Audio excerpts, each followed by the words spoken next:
Itu bergerak sebagai siklus ya. Layaknya semua market, pasti ada siklus yang kita bisa pelajari. Karena banyak orang yang bilang kripto itu korelasinya dikit sama aset kelas lain, tapi di sini gue akan buktikan bahwa itu bukan faktanya. Kenapa? Karena contohnya, kalau misalnya secara ekonomi melemah, orang spending lebih kecil, pasti uang yang digunakan untuk beli aset kelas yang resiko tinggi, apalagi seperti kripto, itu pasti jauh lebih sedikit.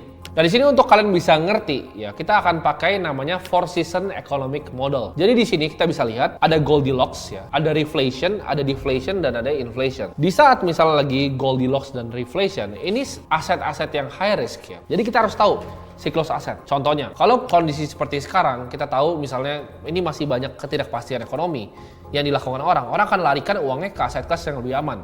Makanya sekarang aset tuh berputar. Jadi aset tuh selalu di siklusnya. Misalnya sekarang ini lagi di government bonds sama money market. Nextnya bisa ke saham. Nextnya ke crypto. Nextnya misalnya ke komoditas. Itu selalu berputar. Karena awalnya kan misalnya 2021 kemarin. Ukraina dan Rusia. Oh komoditas boom sampai di 2022. Oil, Newcastle, harga batu bara itu skyrocket. Habis itu ditampung sama apa? Sama money market. Money market, bonds, obligasi. Nanti begitu bull run, ntar ditampung sama saham, ditampung sama crypto. Di atas itu ada Goldilocks dan juga reflation. Dimana orang sebutnya itu economic summer. Risky aset itu bagus di saat economic summer, contohnya seperti saham dan kripto. Di bawah tuh ada inflation dan deflasi. Dimana risky aset turun. Jadi kita harus tahu kapan uang itu pindah dari aset ke aset sesuai aja siklusnya kayak gue bilang tadi. Selalu ada timingnya antara money market ke saham, antara government bonds ke kripto. Jadi di saat Goldilocks dan reflation ya, di summer itu kita panen. Di saat winter kita justru koleksi. Jadi nanti begitu Goldilocks sama reflation nih 2024 2025 kita panen, tapi justru di 2022,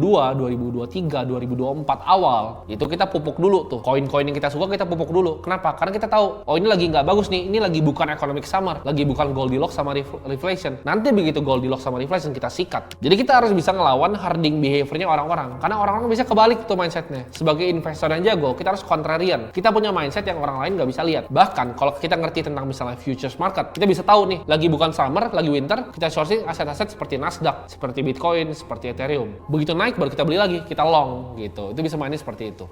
Jadi antara siklusnya kita bisa manfaatin. Karena orang di kripto itu banyak yang nggak mau realize profitnya. Begitu udah tinggi ya, mereka tunggu lagi sampai winter lagi. Kalau kita nggak, karena kita tahu siklusnya.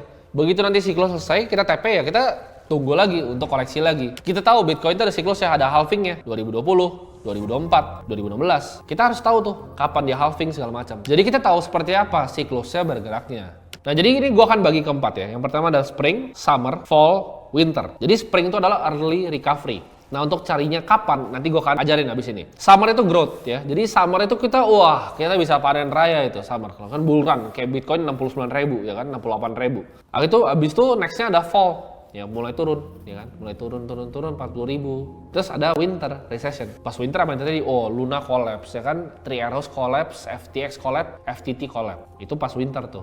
Nah, winter kalau udah bottom ya, kita akumulasi sampai ke spring lagi, ya early recovery. Jadi ini kayak ibaratnya kayak musim-musim. Kita harus tahu kita lagi di musim yang mana. Kalau sekarang mungkin jelas ya kita lagi di winter. Tapi setelah winter apa? Ada early recovery atau spring. Untuk ngerti market crypto as a whole, kita harus ngerti harga Bitcoin. Kenapa? Karena harga Bitcoin kayak gue bilang tadi itu adalah korelasi. Jadi ini pelajarannya saling nyambung ya. Jadi kalau kita ngerti cara Bitcoin bergerak, kita akan tahu kira-kira kripto bergerak kayak gimana. Karena Bitcoin kan sekarang baru turunnya mungkin 60-70%. Sedangkan kripto altcoin lain itu turun 90%. Jadi kalau Bitcoin turun, semuanya pasti turun. Bitcoin naik, semuanya pasti naik. Oke, jadi kita langsung praktek aja ya. Karena kan kita kalau mau analisa kripto, kita harus ngerti gimana caranya kita bisa analisa Bitcoin ya. Jadi di sini kita langsung akan analisa harga Bitcoin. Nah, di sini ya, mungkin kalian banyak nanya, lu kan investor kok kenapa lu lihat chart? Fungsi chart adalah untuk gue bisa memahami siklusnya. Jadi analisa teknikal yang gue pakai itu sedikit berbeda dengan sebagian besar orang. Tapi di akademi ini yang gue ajarin adalah apa yang gue praktekkan sendiri dan gimana caranya gue bisa ngelihat market kripto. Pertama kita lihat, kita akan buka dari daily candle-nya dulu. Kita perhatiin di sini. Bitcoin itu udah turun terus ya. Dari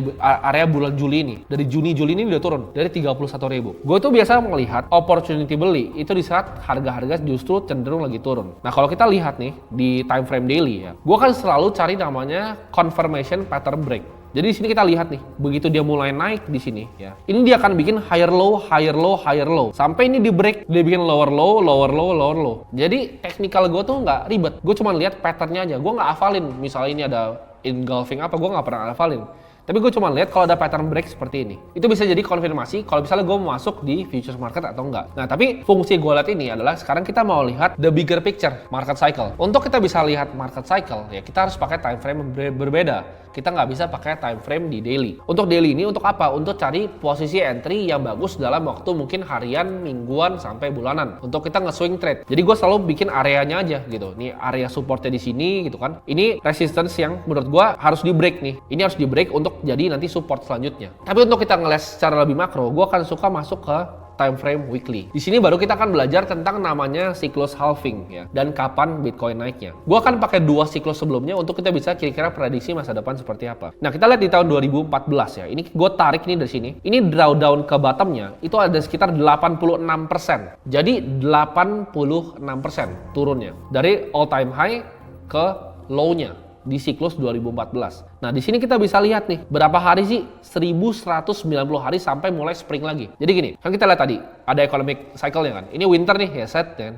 Winter berarti ini hampir setengahnya. Winternya itu sekitar 500-an hari. Begitu dia udah mulai naik ini 1190 hari. Sampai dia mulai ke spring. Ini summer nih, ya kan? Mulai lagi nanti dia akan winter lagi. Jadi gua kan summer, winter ya kan. Mulai summer, winter lagi. Nah, siklus selanjutnya kita lihat. Dia all time high, turun ke bawahnya itu 82%. Sebelumnya kan 86%, sekarang 82%. Mungkin kalian tanya, kapan recovery lagi? Kapan bottom lagi?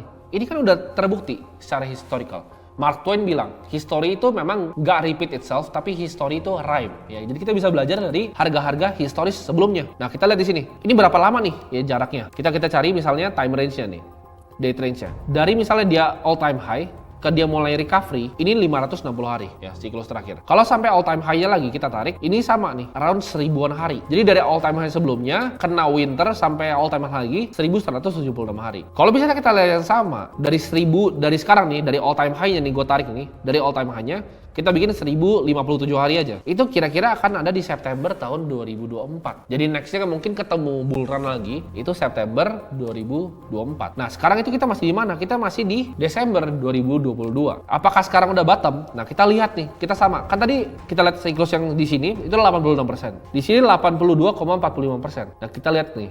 Kalau misalnya kita tarik, misalnya dari price range dari sini, kita tarik karena harga sekarang itu masih bahkan ke 15.450, itu masih 77%. Nah, ini bisa spekulasi kalian nih. Kalau gue pribadi, gue rasa bottomnya di sini nih, di resistance-nya gue gambar di sini. Ini adalah bottomnya, di sekitar 80-an%. Ya, jadi gue akan tarik 80,19%. Bottomnya akan di 13.400 gue lihat. Tapi apakah bisa ke 82? Ya kalau 82 kita tinggal adjust nih. Misalnya kita samain kayak sebelumnya. Tapi trennya cenderung menurun karena sebelumnya 86, nextnya 82. Menurut gue sekarang mungkin di area 80. Jadi prediksi gue antara akan mungkin di 13 ribuan. 13.000 sampai 14.000 itu udah bottom. Nah, tapi pertanyaannya kapan recovery-nya? Kita tinggal lihat nih dari historical waktunya. Jadi cara gue ngeliat siklus Bitcoin begini, dan ini menurut gue siklus kripto. Kenapa? Di saat summer naik, nanti Bitcoin naik, gue akan hajar ke kripto-kripto yang kecil-kecil. Jadi kalau misalnya kita lagi winter gini, uang kita tumpukin aja di Bitcoin sama Ethereum. Tapi nanti begitu siklusnya dia boom summer, hajar di altcoin yang baru ya, cari layer 1 yang bagus, layer 2 yang bagus, baru kita hajar nanti. Jadi kira-kira cara gua ngeliat siklusnya sebagai whole, sebagai investor tuh seperti ini. Nah, jadi di sini kalian mulai dapat gambaran tuh cara gua analisa secara teknikal tapi yang praktikal untuk melihat gimana caranya siklus Bitcoin bekerja.